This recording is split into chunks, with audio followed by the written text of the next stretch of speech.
Bonjour, je suis heureux de vous retrouver pour cette nouvelle vidéo d'information astrologique dans laquelle nous allons parler des configurations qui vont impacter, qui vont influencer notre existence au cours de la prochaine semaine. Nous commencerons bien sûr par le transit, la fin du transit de la Lune en Scorpion, ce vendredi 21 juin, et nous parlerons ensuite également de l'entrée de la Lune en Sagittaire, en Capricorne et en Verseau. Pour chacun de ces transits, en astrologie sidérale, c'est-à-dire dans l'astrologie conforme à la réalité astronomique observable, je vous expliquerai quelles seront les influences sur nos vies et je vous expliquerai également comment utiliser au mieux ces influences pour favoriser vos différentes activités, que ce soit à la maison ou au travail. Enfin, je partagerai avec vous les créneaux favorables, c'est-à-dire les périodes durant ces différents transits, durant lesquelles la Lune n'appliquera aucun aspect dissonant, carré ou opposition, aux planètes du septénaire, afin de vous permettre d'aligner votre agenda sur ces influences astrologiques les plus favorables pour vos différents projets. Bien évidemment, nous reviendrons également sur la pleine lune qui aura lieu demain, samedi 22 juin, dont nous avons déjà parlé dans la précédente vidéo, mais nous reviendrons un petit peu dessus, de manière à ce que vous puissiez encore une fois bien comprendre quelles sont les influences et pourquoi encore vous allez ressentir certaines tensions, certaines difficultés, voire même une certaine fébrilité durant cette pleine lune qui est en réalité une opposition, donc un aspect dissonant entre les luminaires, la Lune et le Soleil. Cette semaine, vous allez pouvoir profiter de différents créneaux favorables. Je vais les partager avec vous dès maintenant et nous y reviendrons plus en détail par la suite. Donc ce vendredi, la Lune enchaîne les aspects dissonants. Vous pourrez néanmoins profiter d'un créneau favorable à la fin du transit de la Lune en Sagittaire, dimanche 23, entre 17h50 et 20h52. À ce moment-là, la Lune entrera en Capricorne et vous pourrez profiter d'un créneau favorable au début du transit de la Lune en Capricorne, à partir donc de dimanche à 20h52 jusqu'à lundi à 14h16. Ensuite, la Lune appliquera un carré à Mars qui échauffera vos émotions et également votre imagination, ce qui pourrait vous pousser à agir par colère, par jalousie ou pour de mauvaises raisons et donc le regretter par la suite. À la fin du transit de la Lune en Capricorne, à partir de mardi à 11h44, la Lune sera de nouveau libre de tout aspect dissonant, jusqu'à la fin du transit de la Lune en Capricorne, mardi à 23h52. Ainsi, vous pourrez encore une fois profiter du début du transit de la Lune en Verseau, à partir du mardi 25 juin à 23h52, jusqu'à mercredi matin à 10h10. À ce moment-là, la Lune appliquera un carré à Jupiter, qui amplifiera vos émotions et votre imagination, ce qui pourrait alors vous pousser à commettre des erreurs de jugement. Enfin, vous pourrez encore profiter de la fin du transit de la Lune en Verseau, jeudi 27, entre 6h46 et la fin de ce transit, vendredi 28, à 2h35 du matin.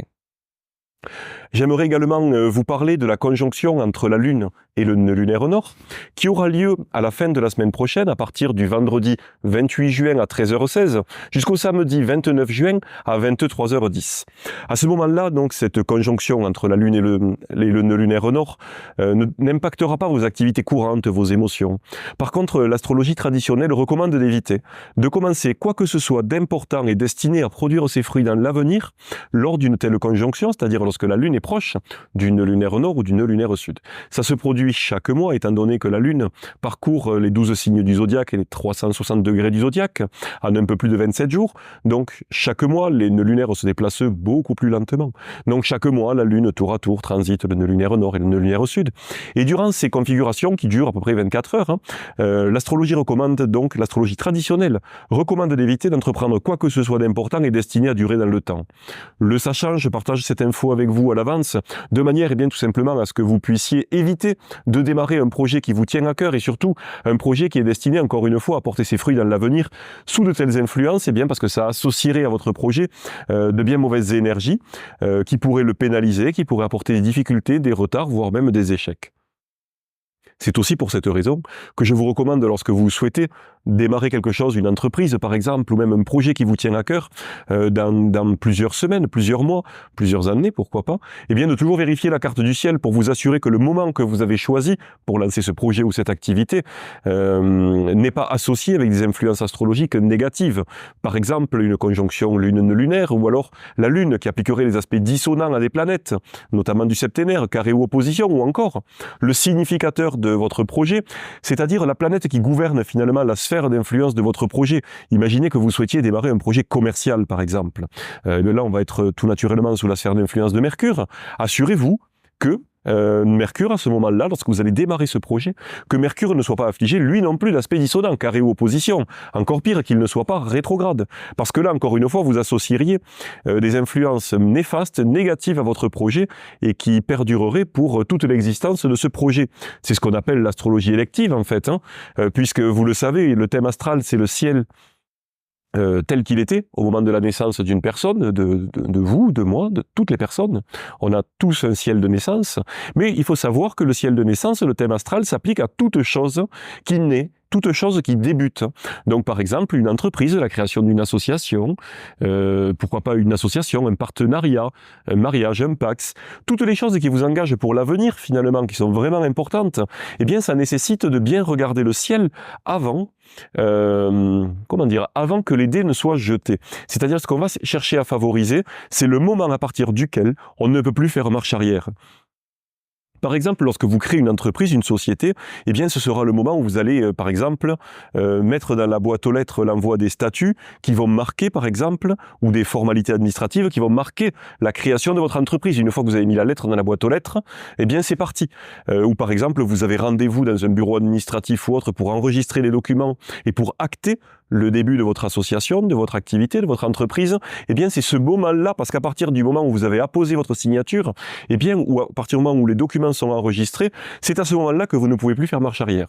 C'est précisément ce moment-là, à partir du moment auquel les dés sont jetés, on dit, qu'il va falloir vraiment chercher à favoriser le ciel, parce que c'est ce ciel-là qui va constituer le thème astral de l'association, du partenariat, de l'union, de l'entreprise, de l'association, de ce qui va être débuté à ce moment-là. Voilà, ça c'est une petite parenthèse sur l'astrologie élective qui est très intéressante.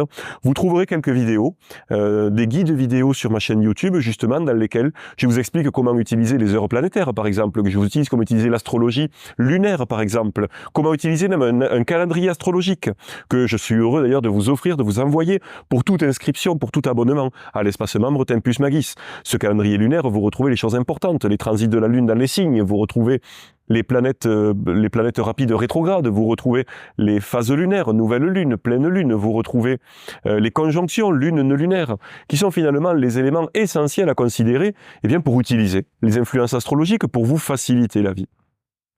Maintenant qu'on a fermé cette petite parenthèse qui est intéressante, qui est importante à connaître parce que ça vous permet aussi d'amener l'astrologie dans votre quotidien, dans votre vie. Ça vous permet d'utiliser l'astrologie aussi bien pour prévoir un rendez-vous, un petit rendez-vous demain en utilisant tout simplement les heures planétaires. C'est une méthode facile et très, très pratique et facile à mettre en place. Et c'est même une méthode traditionnelle, ancestrale. Hein. On n'est pas sur des choses New Age ou des choses inventées ces 20 dernières années. Non, non, les heures planétaires, c'est quelque chose de vraiment traditionnel et son utilisation remonte à des siècles et des siècles, voire des millénaires. Et c'est quelque chose qui va vous permettre de mettre même un pied dans l'astrologie et de pratiquer l'astrologie au quotidien, en réfléchissant sur les influences des planètes, mais aussi en regardant les cartes du ciel d'aujourd'hui, de demain, d'après-demain, pour regarder, bien un petit peu comme quand vous regardez la météo, avant de prévoir une sortie à la plage ou une randonnée en forêt, bien regarder la carte du ciel de demain, après-demain et de la semaine suivante. Ça vous permet simplement de savoir avec quelles influences planétaires vous allez devoir gérer, avec lesquelles vous allez devoir vivre et négocier, entre guillemets. Négocier, on ne négocie pas vraiment les influences planétaires. Hein. Surtout comment vous allez devoir ou pouvoir aligner votre vie pour utiliser ces influences et ne pas aller à rebours de ces influences, ce qui serait alors une cause au minimum de difficulté, voire peut-être même d'échec.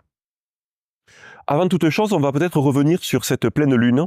Donc, je récupère un petit peu mes documents pour pouvoir vous donner surtout les dates et les heures précises, parce que cette pleine lune qui aura lieu donc demain, samedi 22 juin à 3h10, si vous voulez des infos plus complètes, vous pouvez retrouver la précédente vidéo que j'avais fait la semaine dernière à ce sujet où on en parle longuement. Aujourd'hui, je vais vous faire un petit condensé, mais quand même vous en reparler parce que c'est quand même important. La pleine lune, c'est quand même la fin du cycle lunaire en cours, parce que c'est la fin de la phase lunaire croissante, et c'est le début de la phase lunaire décroissante qui favorisera pour une quinzaine de jours, pour 2 semaines environ, qui favorisera donc la fin, l'achèvement, ou au moins la réduction, la diminution et le bannissement de ce qui ne vous convient plus. au moment de cette pleine lune, en astrologie sidérale, c'est-à-dire dans l'astrologie conforme à la réalité astronomique observable, la lune se trouvera en Sagittaire. La lune, revenons sur un instant sur sa signification en astrologie, c'est vos émotions, c'est votre imagination, c'est le passé, mais c'est également vos besoins profonds. Donc une lune en Sagittaire, on y reviendra au moment de transit de la lune en Sagittaire, hein, mais la lune en Sagittaire, elle développe un besoin d'élargir vos horizons, de voir plus large, de voir plus loin, de prendre de la hauteur, afin, eh bien justement, d'élargir votre vision et votre compréhension du monde sur tous les plans, sur le plan intellectuel, sur le plan géographique, au travers du voyage, du contact à l'étranger, au travers même du plan spirituel et philosophique.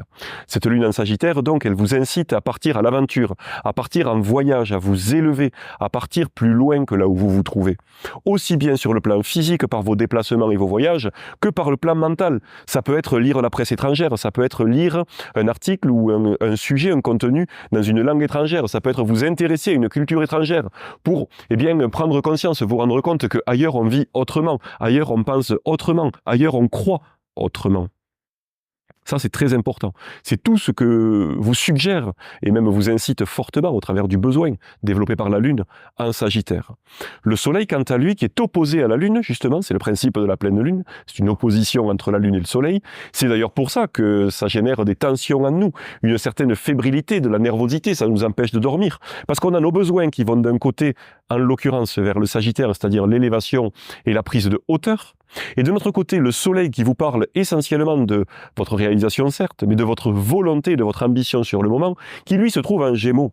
Et les Gémeaux, eh bien, ça va vous inciter plutôt à multiplier les recherches. Encore une fois, une approche extrêmement mentale, une approche extrêmement intellectuelle, intellectualisée de la chose. Mais elle est en association, le Gémeaux, avec la maison 3, qui vous parle de votre voisinage, de votre proche voisinage, des frères, des sœurs, des petites études, du petit mental aussi, qui vous maintient comme ça, cloisonné, à l'intérieur, eh bien, je dirais, d'une sphère géographique relativement restreinte, autour de là où vous vous trouvez, autour de là où vous êtes né, autour de là où vous habitez. Alors que cette lune en Sagittaire, elle vous incite à développer votre vision, votre compréhension et surtout à dépasser toutes ces limites, tous ces carcans, à dépasser votre zone de confort, à dépasser votre zone de compréhension. Voilà d'où viennent toutes ces tensions et toutes ces limites. Encore une fois, le Sagittaire, c'est le domicile de Jupiter qui vous parle d'optimisme, de bonne humeur, de gaieté, de foi. Quand on dit la foi, ça peut être la foi au sens religieux, spirituel, mais c'est également la foi en la vie, la foi en vous-même, la foi dans le fait que demain sera meilleur qu'aujourd'hui, la foi dans le fait que les difficultés que vous rencontrez aujourd'hui pourront être dépassées. Parce que vous avez cette croyance, cet optimisme, même une générosité à l'intérieur de vous, qui vous pousse vers cela. Alors que le Soleil en Gémeaux, lui, développe une approche beaucoup plus rationnelle, intellectuelle, intellectualisée même de la chose, une perception au travers du petit mental qui, lui, nous réduit finalement en nous disant que si ça va pas bien aujourd'hui, ça n'allait pas bien hier, donc ça n'ira pas bien demain. Il n'y a pas de raison que ça aille bien demain si ça va pas bien aujourd'hui, si ça n'allait pas bien hier. Alors que, encore une fois, le besoin développé par cette lune en Sagittaire, c'est de se dire que, ok, ça n'allait pas bien la semaine dernière, ça va pas bien hier, ça ne va pas bien aujourd'hui, mais j'ai la foi dans le fait que ça ira mieux demain. C'est ça la lune en Sagittaire. Et le fait que ce soit la lune qui se trouve en Sagittaire, c'est que c'est votre besoin profond, au fond de vous, qui vous pousse à aller vers cette démarche. Donc, la pleine lune, elle est synonyme de fin et d'achèvement, de prise de conscience.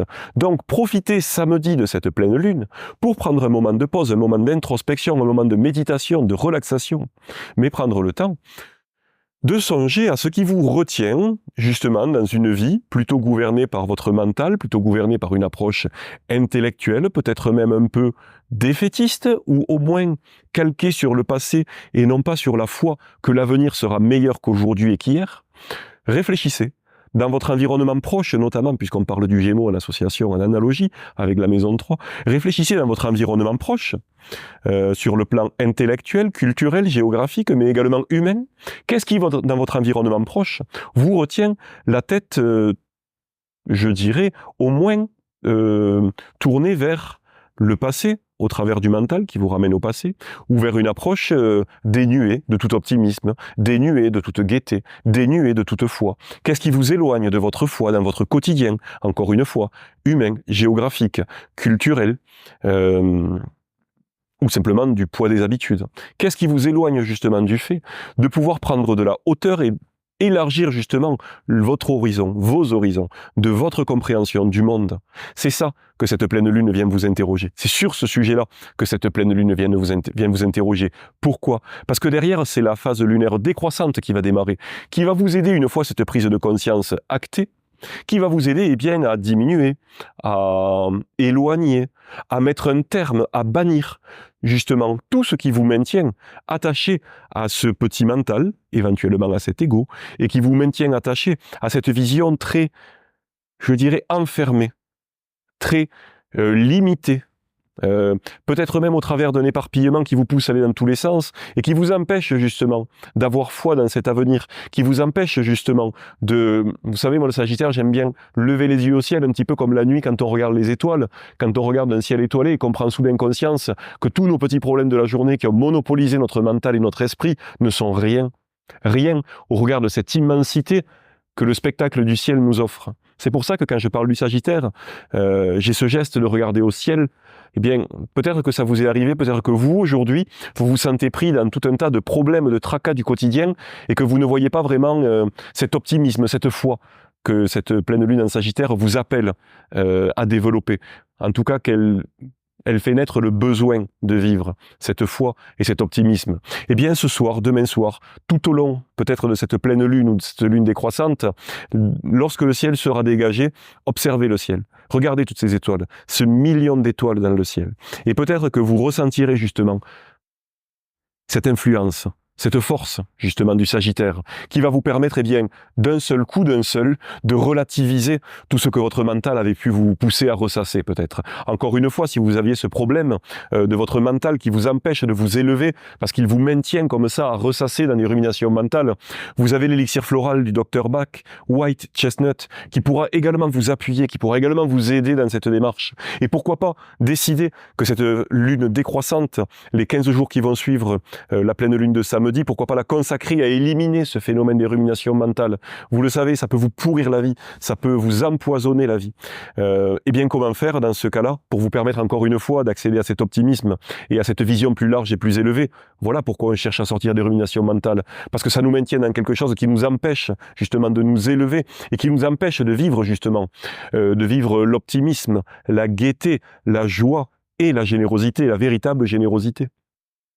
Eh bien, qu'est-ce qu'on peut faire? On peut méditer. La méditation, c'est connu ça depuis des millénaires, hein, notamment dans les traditions orientales. Ça arrive en Occident depuis peu, mais on sait maintenant que la méditation nous aide justement à reprendre le contrôle de notre esprit. Mais la méditation, ça peut être la méditation dans les termes justement de ces cultures orientales, au travers de la méditation prônée par le bouddhisme, mais ça peut être aussi la prière, ça peut être simplement le fait de faire le vide en soi. Quoi qu'il en soit, c'est l'hygiène de l'esprit, c'est-à-dire que ce n'est plus l'esprit qui commande, mais c'est vous qui reprenez le contrôle, de manière à interrompre ce flot de pensée qui vous assaille, qui vous pompe votre énergie et qui vous empêche encore une fois de vivre cette énergie dont vous ressentez un tel besoin au travers du transit et de la pleine lune en Sagittaire.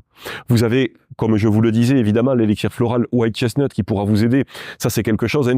je vous demande pas de me croire sur parole. Intéressez-vous aux élixirs floraux du Dr Bach. Intéressez-vous peut-être spécifiquement à White Chestnut. Allez dans une pharmacie avec un beau rayon parapharmacie et demandez à ce qu'on vous explique. Peut-être acheter le flacon. Et on est très proche de l'homéopathie dans le sens où c'est quelque chose qui ne peut pas faire de mal.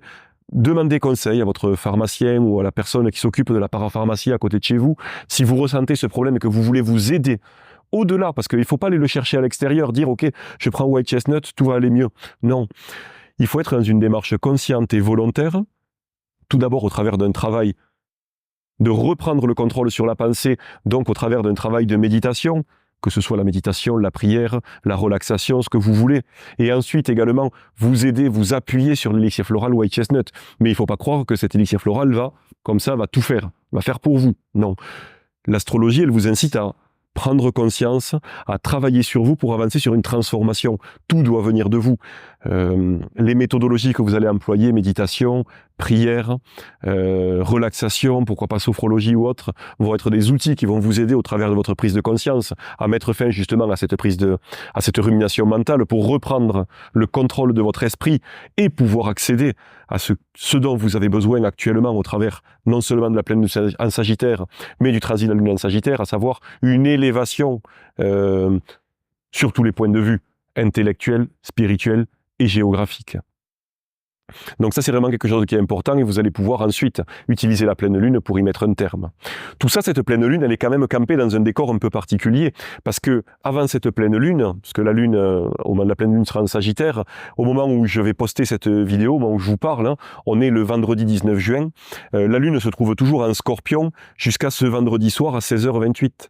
Et la lune en Scorpion, elle vous incite justement à faire un travail d'introspection, à laisser remonter la surface de votre conscience, vos souvenirs, vos mémoires, vos émotions, de manière justement à mettre un spot, à mettre en lumière ce qui se trouve au plus profond de vous et que généralement vous n'avez certainement pas envie de voir.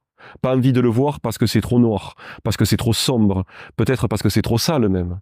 Mais c'est justement ça qu'il faut mettre en lumière, de manière à ce que, eh bien, toutes ces choses qu'habituellement on ne veut pas voir, dont on ne veut pas avoir conscience, elles ont malgré tout une influence sur nous, parce qu'ils nous manipulent au travers de notre inconscient, ils nous poussent à agir, à décider, bien malgré nous.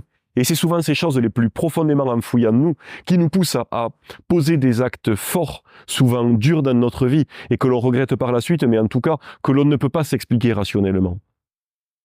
Le transit de la lune en Scorpion, encore une fois, je vous en parlais dans la vidéo précédente, l'idée, c'est d'utiliser cette sensibilité, cette hypersensibilité, puisque le Scorpion, c'est un signe d'eau, donc la lune dans un signe d'eau, elle va vous inciter justement à faire remonter toutes ces émotions, toutes ces mémoires. Eh bien, il faut les acter, parce que le Scorpion, encore une fois, c'est le lieu d'exil, de chute, pardon, de la lune. Donc on a tendance au minimum à essayer de contrôler, maîtriser, voire mettre tout ça sous le tapis. Ce serait une grosse erreur.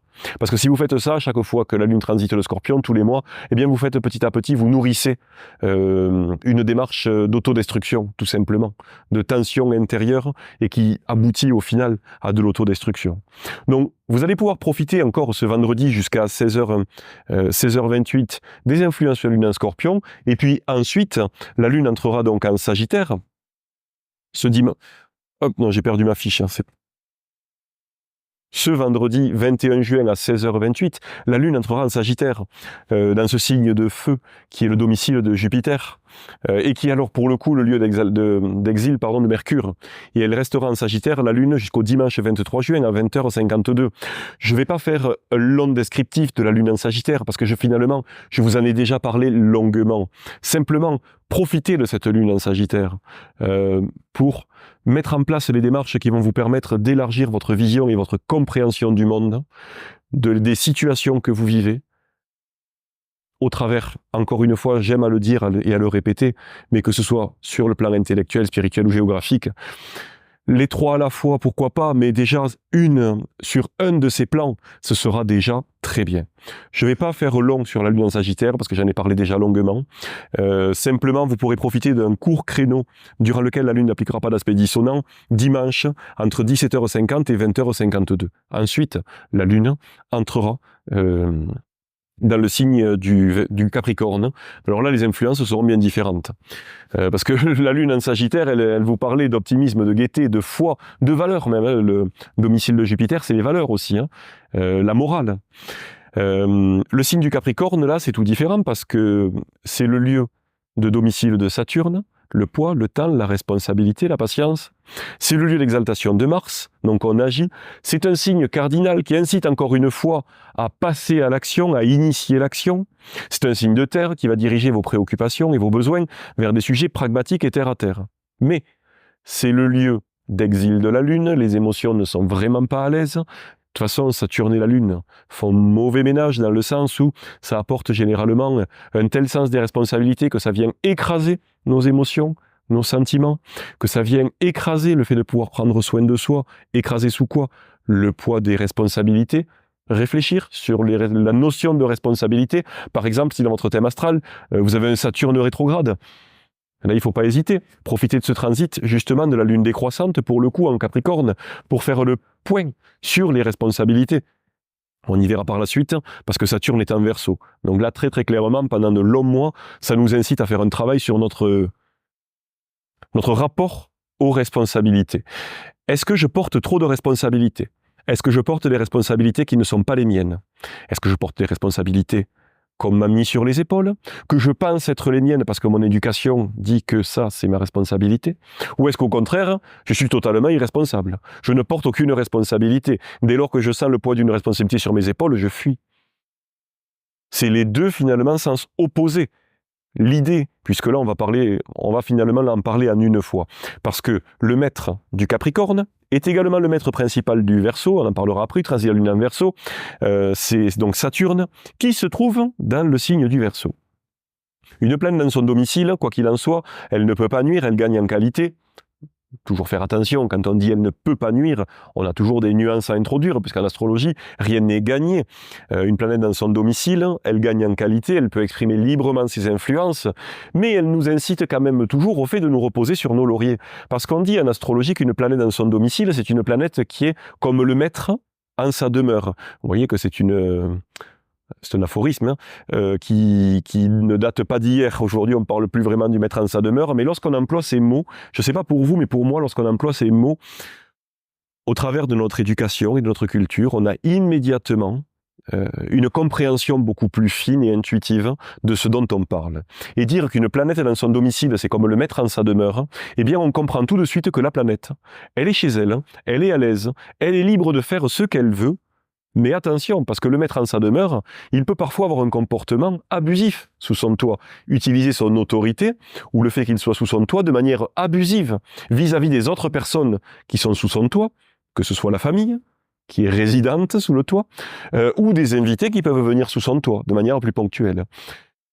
Le challenge d'une planète dans son domicile, encore une fois, c'est bien évidemment d'utiliser le fait qu'elle soit à l'aise et qu'elle puisse exprimer librement ses influences, mais c'est également faire attention à ne pas tomber dans l'excès ou dans le fait simplement d'attendre et de profiter des bonnes influences sans soi-même faire les actes nécessaires pour en bénéficier, pour amener dans sa vie le bénéfice de ces influences. Tout ne se produira pas forcément de l'extérieur et de manière, je dirais, automatique. Parfois, ça peut arriver, les influences astrologiques peuvent nous mettre dans notre vie quelque chose, ce que l'on peut toujours refuser d'ailleurs, consciemment ou inconsciemment, mais parfois, on va avoir simplement une configuration extrêmement favorable et on ne va pas saisir l'opportunité, ou on ne va pas se créer l'opportunité. On la voit, elle est là, mais on ne la saisit pas ou on ne la crée pas. Donc, le piège que l'on peut avoir avec une planète dans son domicile, justement, c'est ça. C'est de s'endormir un petit peu sur nos lauriers et de ne pas aller chercher justement l'opportunité ou ne pas la saisir. Parce que Saturne, dans le signe du Verseau, on va parler finalement là parce que la Lune, on va faire quelque chose de plus intéressant que par écrit. Par écrit, on est obligé de faire les choses de façon un peu séquentielle parce que sinon on s'y perd. Dans cette vidéo, je vais essayer de ne pas être trop brouillon et on va sortir un peu du séquentiel pour aller vers quelque chose de plus de l'ordre de l'analogie et de la correspondance, finalement, qui est beaucoup plus adapté à la discipline astrologique. La Lune, on va le faire de manière plus globale, sachant que toutes les dates et les heures que je vous donne là, vous les retrouvez dans la newsletter astrologique que je vous envoie tous les lundis et les vendredis. Si vous n'êtes pas inscrit, inscrivez-vous sur mon site alexandrejoanne.com. Vous retrouverez le lien en description, c'est gratuit. Et vous retrouverez tout ça par mail tous les lundis et tous les vendredis. Sinon, sur mon site, dans les actus, vous trouverez aussi tous les articles. Donc, vous focalisez pas trop sur les dates, vous pouvez le retrouver sur mon site. Et dans la newsletter, je vous envoie tous les lundis et vendredis matin à 11h. La Lune, elle entre en Capricorne ce week-end, dimanche 23 à 20h52. Elle y restera jusqu'à mardi 25 juin à 23h52. Ensuite, la Lune, mardi 25 à 23h52, elle entre en Verseau. Et elle restera en Verseau jusqu'au vendredi 28 juin à 2h35 du matin. Là-dessus, on va avoir plusieurs créneaux favorables. Tout d'abord, entre dimanche à 20h52 et lundi à 14h16. Ensuite, un autre créneau, mardi 25 à partir de 11h54 jusqu'à mercredi 26 à 3h du matin. Là, on est à cheval entre le transit de la Lune en Capricorne et en Verseau. Ensuite, fin du transit de la Lune en Verseau, à partir du jeudi 27 juin à 8h du matin, non plutôt à 6h46 du matin jusqu'au vendredi 28 à 2h35 du matin. Là, ce sont les créneaux durant lesquels la Lune n'appliquera aucun aspect dissonant aux planètes du septénaire. La Lune, elle transitera les deux domiciles de Saturne, mais les influences vont être très différentes. Très différentes parce que d'un côté, la Lune en Capricorne, elle va vous inciter, c'est un signe de terre, donc à agir, à passer à l'action. C'est une lune décroissante, donc elle va vous inciter à passer à l'action pour réduire, éloigner ou mettre un terme à ce qui vous empêche justement d'atteindre votre ambition et de réaliser votre ambition sur le plan social et professionnel, par exemple. Donc une fois, par exemple, vous avez pris conscience, transit de la lune en Scorpion, que du poids de l'inconscient, de ce qui vous limite dans votre inconscient. Ensuite, vous avez pris conscience de ce qui vous limite dans justement l'élargissement de votre compréhension et de vos horizons avec la lune en Sagittaire. La lune en Capricorne, elle vous incite à regarder plutôt de manière pragmatique et terre à terre ce qui vous empêche d'atteindre, la lune décroissante en Capricorne, ce qui vous empêche d'atteindre la réalisation de vos objectifs concrets, pragmatiques, tangibles, financiers, économiques sur le plan social et professionnel. Donc une fois que vous en avez pris conscience avec cette lune décroissante en Capricorne, eh bien, vous allez pouvoir poser des actes, agir avec courage, détermination et affirmation de soi, lieu d'exaltation de Mars, eh bien, pour mettre un terme ou réduire ce qui vous empêche justement d'atteindre la réalisation de votre ambition sociale, professionnelle et économique et matérielle. Voilà ce que ça vous incite à faire. La lune en Verseau, c'est très différent. Le Verseau, c'est le domicile principal de Saturne, donc on retrouve le poids des responsabilités, le poids de la patience, du temps, du réalisme, du sérieux. Mais c'est aussi le domicile secondaire d'Uranus, puisque Uranus, qui a été découvert au XVIIIe siècle, eh bien, il a fallu lui trouver un domicile, et finalement, je ne fais pas partie des astrologues qui chassent Saturne de son domicile en Verseau.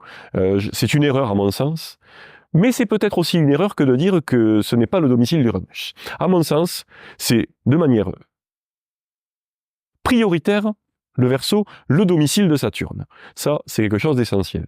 Mais c'est aussi le domicile secondaire d'Uranus. Et ça fonctionne plutôt bien quand on travaille comme ça, que ce soit en astrologie pour les transits, mais que ce soit aussi dans l'analyse du thème astral. On se rend compte que une planète, la pointe d'une maison en Verseau, eh bien ça marche plutôt très bien d'y associer ces deux maîtres. Toujours un maître principal avec cette lune, donc dans le Verseau, le maître principal Saturne, mais le maître secondaire Uranus. Et c'est pour ça que finalement on se retrouve avec un signe qui est un véritable paradoxe.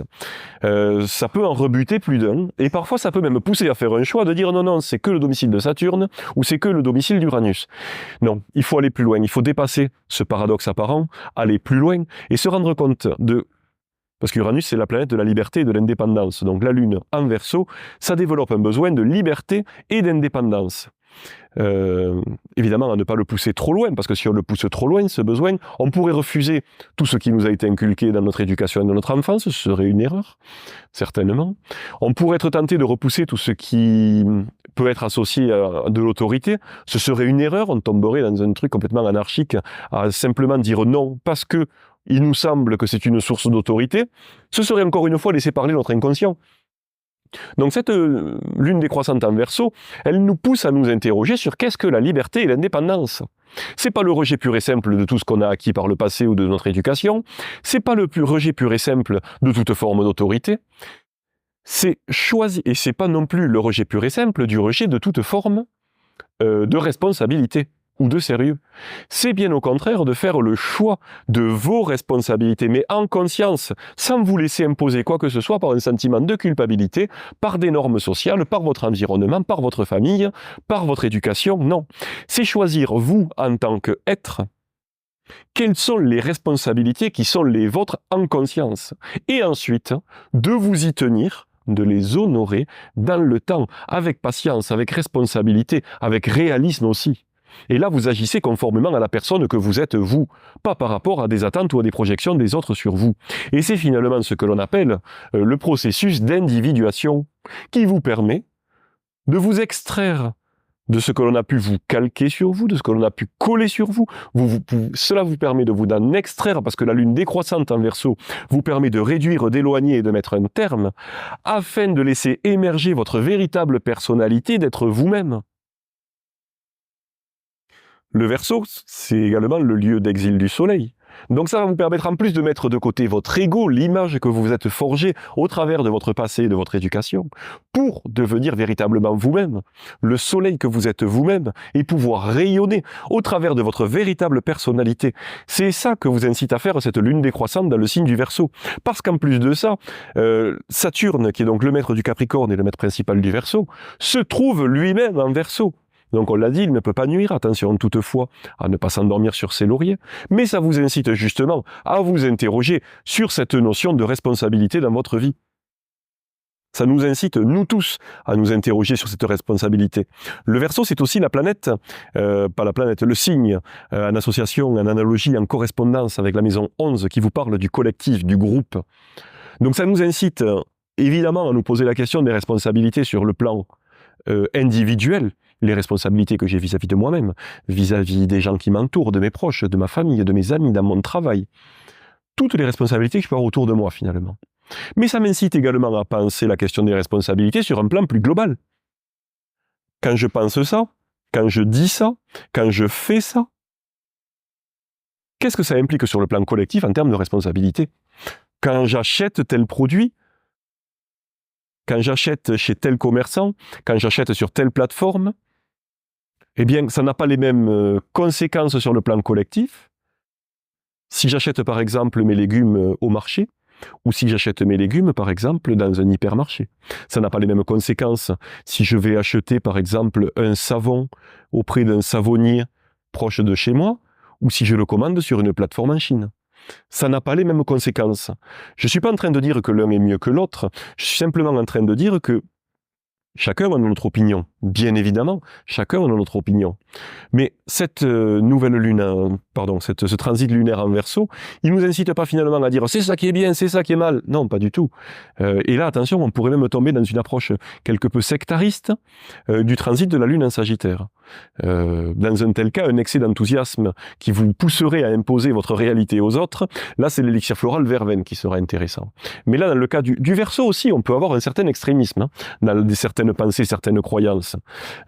Encore une fois, là, verveine vous aidera à continuer à adhérer à votre vision, mais à comprendre que d'autres puissent penser différemment. Non, cette lune décroissante en Verseau, elle nous pousse plutôt à nous interroger sur nos responsabilités donc individuelles, mais collectives aussi. Quand je commande par facilité à cet endroit, ou quand je fais l'effort de me déplacer pour aller chercher là, par exemple, qu'est-ce qui se passe? Bien évidemment, dans la période que nous traversons, je vais voter, je ne vais pas voter, pour qui je vais voter, pour qui je ne vote pas. On a une responsabilité individuelle, elle est essentielle, mais on a également en tant qu'individu une responsabilité collective, au travers de ce que nous faisons, au travers de savoir, tiens, mes vacances, est-ce que je prends l'avion pour aller à l'autre bout de la planète, ou est-ce que je reste dans un environnement proche? À tout point de vue, finalement, à tout moment, ça implique à la fois notre responsabilité individuelle et notre responsabilité collective. Alors peut-être que si on y pense à chaque fois, ça peut être un petit peu lourd à porter, mais profitez du transit de la Lune dans le signe du Verseau, chaque mois, tous les 27 jours à peu près, pour repenser, pour profiter de ces quelques jours, prendre un temps pour y penser et décider en conscience, en se libérant du poids de ce qu'on nous a inculqué ou de ce que même la société voudrait nous inculquer, pour savoir qu'est-ce que moi, en tant qu'être humain, en tant qu'individu, qu'est-ce que véritablement je pense de cette situation. Et de quelle manière ensuite, j'aligne mes actes. Si la Lune est décroissante lorsque la Lune transite le Verseau, qu'est-ce que je réduis? On n'est pas obligé d'être extrême. Je ne dis pas à quoi je mets un terme, bien qu'on puisse le faire. Mais qu'est-ce que je réduis? Qu'est-ce que je cherche à éloigner? À quoi je cherche à mettre un terme? Dans le temps, dans la durée. Lors des transits de la Lune croissante en Verseau, qu'est-ce que je vais démarrer, initier, débuter? En conséquence de ma prise de conscience par rapport à ce que sont mes responsabilités, encore une fois sur le plan personnel individuel, mais également sur le plan collectif, parce que le Verseau nous parle du plan collectif, nous parle de l'associatif. Là, en lune décroissante, on parle de l'associatif. Est-ce que je me dégage d'un groupement, d'une association, d'un syndicat qui ne me convient plus? Mais en lune croissante, ça pourrait être à quel organisme, par exemple, je ne sais pas, à quelle association ou à quelle ONG je peux adhérer pour, d'un point de vue collectif, changer les choses dans le monde. C'est toutes ces choses-là que les transits de la Lune, pas tour à tour parce que c'est un peu plus long dans le temps, mais que ces transits de la Lune en Verseau nous poussent à nous questionner. Sur le plan individuel, encore une fois, afin d'avancer sur le chemin de notre individuation, et de devenir nous-mêmes. C'est ça la question. Devenir nous-mêmes, pour nous-mêmes et pour les autres. Être nous-mêmes. Parce que la vie, elle est courte finalement, et donc le but, c'est quand même de passer une majorité de cette vie en étant nous-mêmes, pas en étant la projection de ce que les autres attendent de nous, ou attendaient de nous dans le passé, et qu'on croit qu'ils attendent encore de nous. Mais également sur le plan collectif, en tant que citoyen, en tant qu'individu, en tant que membre d'une communauté, d'une famille, d'un groupe d'amis. Voilà finalement ce que ces transits, qui sont particulièrement riches cette semaine, nous incitent à penser. Donc je pense que voilà, on a fait le tour des différentes informations astrologiques. Cette semaine, j'ai essayé de faire quelque chose de moins linéaire. J'espère que ça ne sera pas trop décousu au final, mais j'espère aussi que ce sera suffisamment riche pour vous permettre vraiment de comprendre de quelle manière vous allez pouvoir non seulement vivre, mais utiliser ces différents transits et cette pleine lune qui aura lieu encore une fois samedi. On a donc fait le tour des informations astrologiques. Je vous remercie de m'avoir suivi jusque-là. Si vous m'avez suivi jusque-là, n'hésitez pas à mettre un petit pouce, à commenter et à partager. C'est quelque chose qui m'aide à faire connaître ces vidéos et à faire connaître cette chaîne YouTube. N'hésitez pas également, si vous le désirez, à vous rendre sur mon site, à vous abonner à ma newsletter que j'envoie, donc tous les newsletters astrologiques que j'envoie tous les lundis à 11h, tous les vendredis matins à 11h. C'est gratuit et vous retrouverez bien les détails des dates et des heures que je partage avec vous en vidéo. Et ce sera certainement plus simple pour vous de les noter et de les utiliser, et c'est donc finalement complémentaire de ces vidéos. Il ne me reste plus qu'à vous souhaiter une belle journée, un excellent week-end et une belle semaine. Je vous dis à très vite pour une nouvelle vidéo. Bye.